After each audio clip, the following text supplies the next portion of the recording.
On the 30th of April, around the country of Australia, thousands gathered to rally towards the National Disability Insurance Scheme. This is what happened in the city of Adelaide on that day. Kelly, how happy are you that today's happening? Look, I'm very happy. I think it's one step in the right direction. I think it's a long journey, but hopefully this will help show the government that the NDIS needs to be a reality and a reality now. Are you pleased for the turnout? Very pleased. I think it's much bigger than I was expecting. Last I counted, I think we were expecting 10,000. It looks like there'll be slightly more than that perhaps, so it's good. The more that people stand up, the more that people speak out, the more that people demand that people with a disability get the treatment that they deserve, then the more that governments act. And I think that people have been amazing. We saw over 1,000 submissions put in to the Productivity Commission inquiry. Australians right around the country have stood up and said people with disability have been left on the sidelines for too long, and we hear you. I think people with disabilities should be able to be confident that if the government changes, they're not going to see a whole lot of changes to the NDIS, but instead going to be confident that it'll be consistent into the future.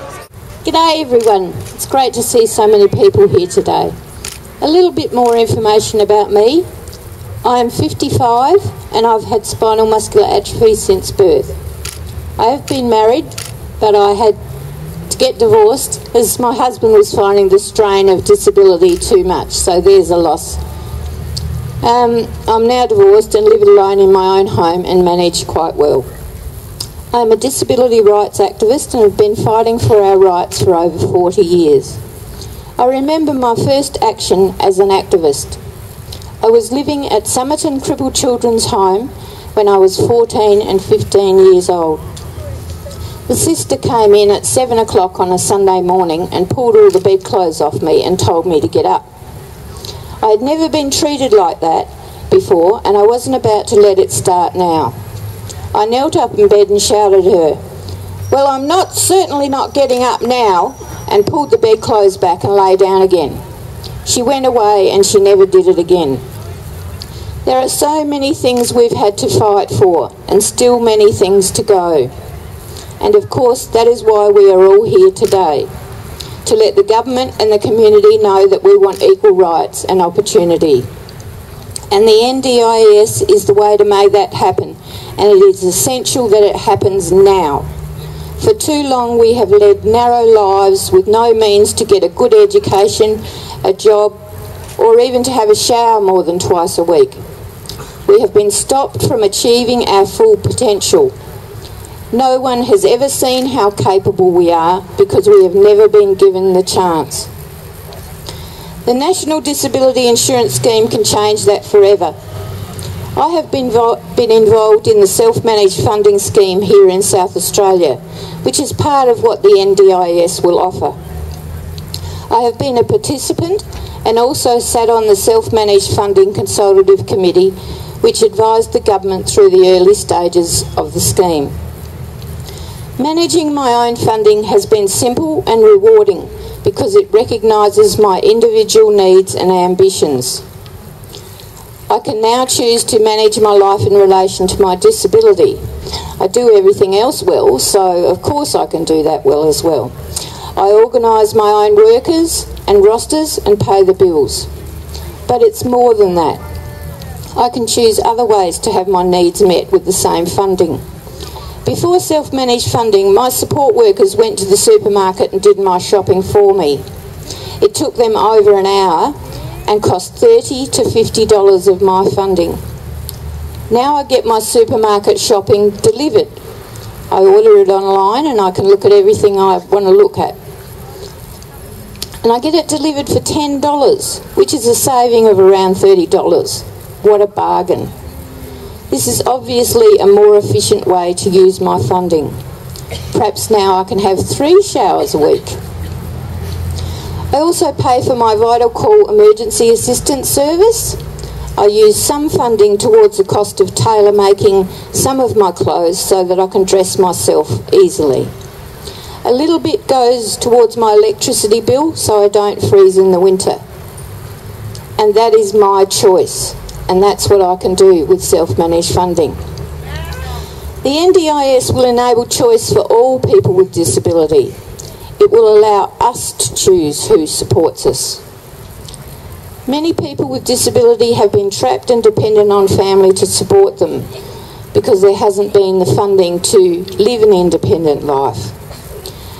No other people in society, as adults, are forced to be dependent on their family, and neither should we. Not forgetting that there are hundreds of thousands of people with a disability who do not have family members to support them, like me. It is time to liberate us from the prison of waiting and deprivation and dependency that society has constructed for us. I am looking forward to the NDIS, and it's got to happen. It has to happen.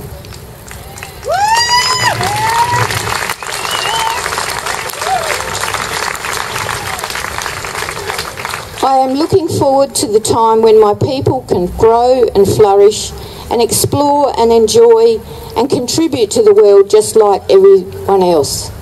Bring on the NDIS. Thank you. As the representative of the only political party currently in this country, specifically representing people with disabilities, I can tell you how great the need for the NDIS is, as all of you can.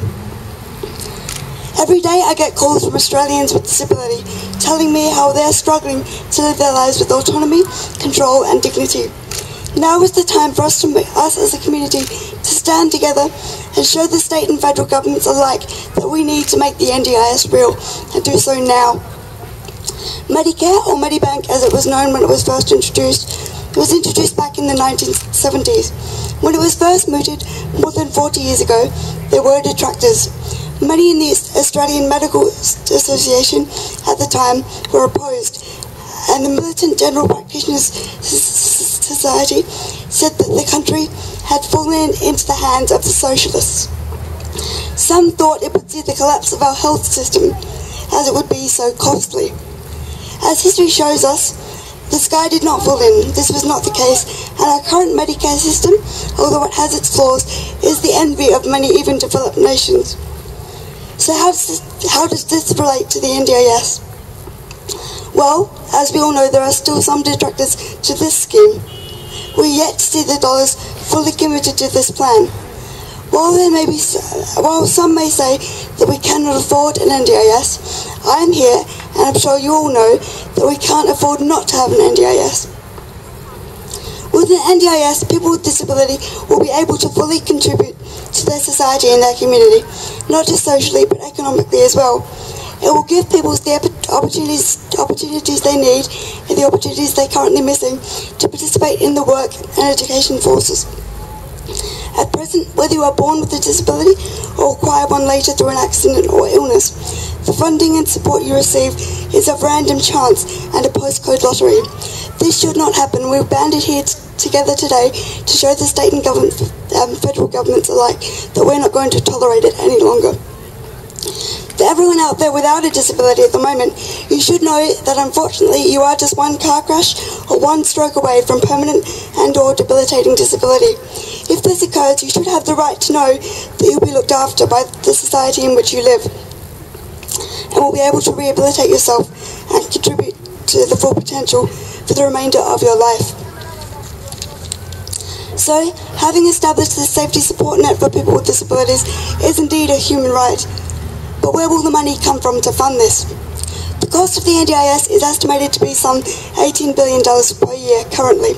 I know, and you all know, that this is a lot of money. However, I'd ask you to look at some of the current outlay of the federal government budget.